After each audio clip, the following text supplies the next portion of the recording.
Okay, so ngayon mga kaparing, nakikita nyo ako. Ang nangyari. Ewan mga kaparing, may naririnig kasi akong kaluskus to ni Bloody Mary. Bloody Mary. Para kasi may nakatingin dito banda pero...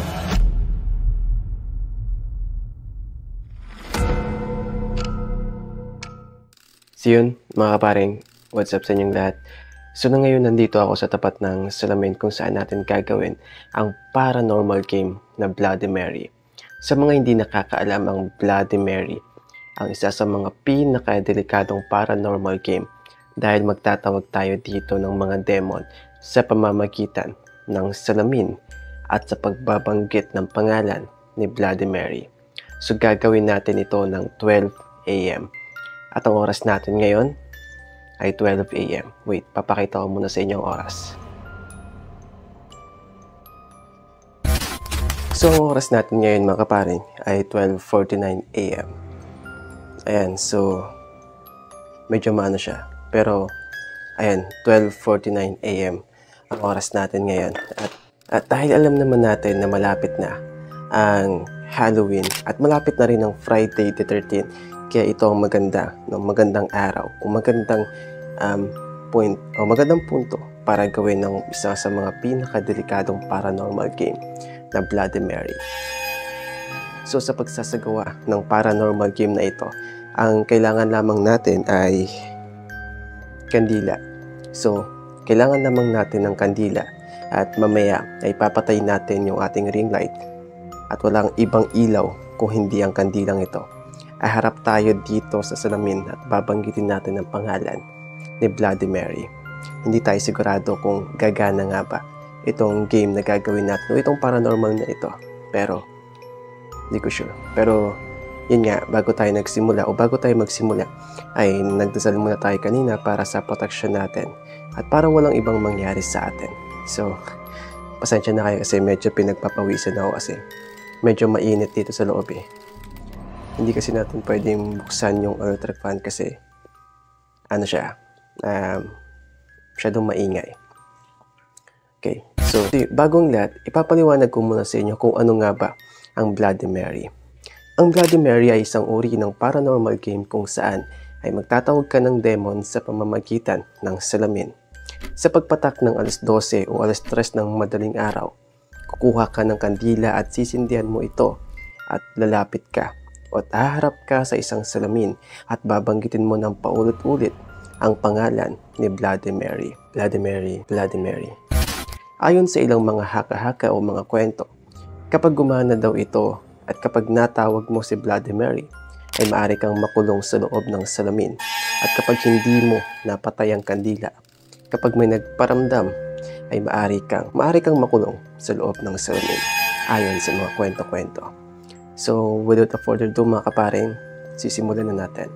So, bago natin patayin yung ating ring light, sisindihan muna natin itong kandila. So habang sinisindihan ko nga ang kandila, ay normal naman ang lahat. Wala pa naman akong kaanong nararamdaman, maliban sa mga kaunting tunog na nanggagaling sa kusina. Okay, so dito natin siya ilalagay, no? Para may lagayan tayo. Pero okay din naman kung hawakan na lang siguro natin ng paganyan. So, simulan na natin to. Yan. Habang nilalagay ko ang kandila sa isang maliit na lagayan, sa mga oras na ito ay meron na akong nararamdaman na kakaiba. Hindi pa man nagsisimula ay medyo nagsisitayuan ang mga balahibo ko. Ganito pala ang pakiramdam kapag gumagawa ka ng isang paranormal content o paranormal game ng gantong oras. At sa pagpapatuloy ay meron na akong naririnig na mga kaunting kaluskos na nagmumula sa kusina. At meron din akong nararamdaman na negative na presensya na nagmumula sa paligid ko malapit lamang sa akin. Medyo may nararamdaman tayong kakaiba. Siguro negative presensya. Siya na siya. Okay na. So ngayon ay papatay na natin yung ating ring light at sisimulan na natin. Harap tayo ngayon dito sa salamin pagkatapos nating patayin ang ring light. Okay, so ngayon mga kaparing, makikita nyo ako. Yeah, nakapatay na yung ating ring light.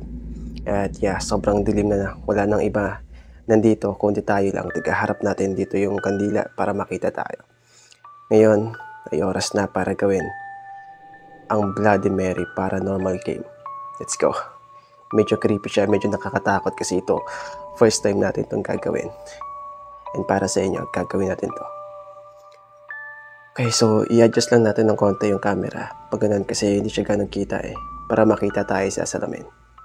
Ayan. Okay, so ngayon mga paring, na-adjust na natin yung camera at makikita na yung replica natin dito sa salamin. Okay, medyo kinakabahan. Medyo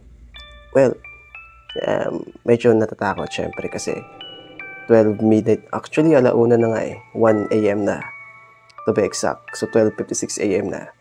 And then, wala nang katao-tao dito sa lahat sila tulog na, ako na lang mag-isa. So, ngayon, let's go.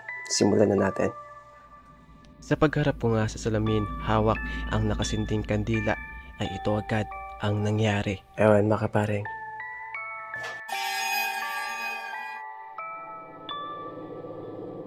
Teka. Sorry. May naririnig kasi akong kaluskos doon Ewan. Kung saan galing yun. Parang kasi may ingay doon, pero okay. Simulan na natin. Hindi pa man ako nagsisimula, ay kaagad namamatay ang kandila. Bloody Mary. Bloody Mary. Bloody Mary. Bloody Mary.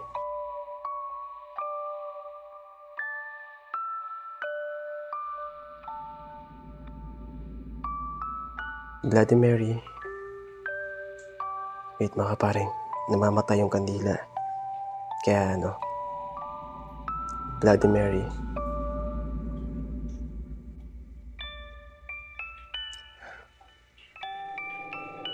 Bloody Mary. Bloody Mary.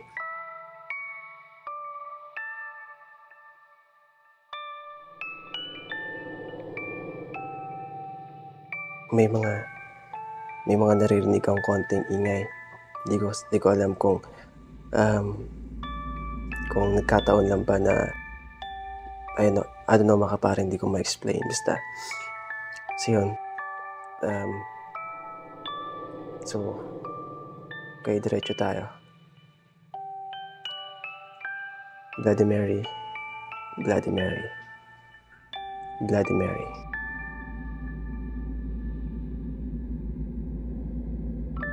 Bloody Mary. Bloody Mary. Bloody Mary. Okay, so maliban mga kaparing sa mga may naririnig tayong konting ingay, kaluskos dun sa kusina, hindi ko alam kung bakit, kung baka nagkataon lang. Well, yun yung pinapaan natin para hindi tayo matakot. So again, wala pa naman tayong gaano nararamdaman bukod dun sa mga yon na mga konting ingay. Aside dun is wala na, pero still tuloy pa rin tayo. Subok pa tayo ulit.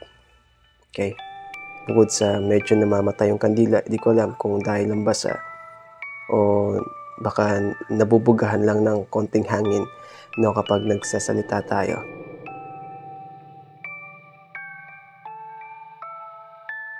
Bloody Mary. Bloody Mary.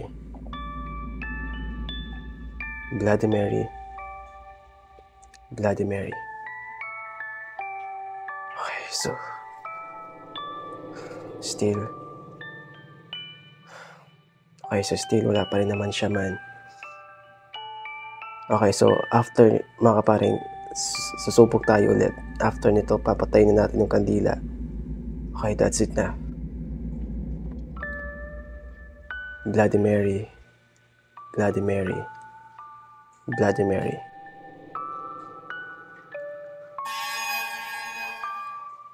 Teka. Medyo para kasi may nakatingin dito banda, pero wait, forgot. Kalimutan nyo na yan. Okay, last tayo. Bloody Mary. Bloody Mary. Bloody Mary. Bloody Mary.